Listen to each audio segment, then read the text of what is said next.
అక్క నమస్తే అక్క. అక్క నమస్తే అక్క. అంటే 2011లో పార్టీ పెట్టినప్పటి నుంచి జగన్మోహన్ రెడ్డి గారు మా కోసం తిరుగుతానే ఉన్నాడు.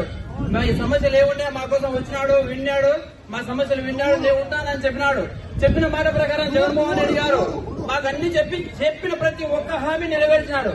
పేద ప్రజల కోసం ఆయన 3000 కిలోమీటర్ పాదయాత్ర చేసి వాళ్ళ కష్టాలు విని మీ అందరికీ నేను న్యాయం చేస్తానని చెప్పినాడు. చెప్పిన విధంగా న్యాయం చేసినాడు. ఇక్కడ వచ్చిన ప్రతి ఒక్కరికి వారి కుటుంబాల్లో ప్రతి ఒక్కరికి సంక్షేమం అందింది. దానికి కారణం ఎవరంటే జగన్మోహన్ రెడ్డి గారే.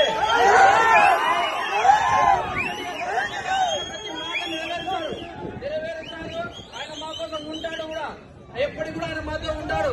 మీరు అన్ని ఇప్పుడు చెప్తున్నారు కానీ మీ కుటుంబ సమస్యలేవో మీరు చెప్తున్నారు, కారణలేవో అవి మీ వ్యక్తిగతంగా ఉన్నాయి. కానీ మీరు ఈ రోజు తెలంగాణలో కూడా చెప్పారు, నేను తెలంగాణలో ఉంటాను, మీకోసం ఉంటాను, పోటీ చేస్తానని చెప్పారు.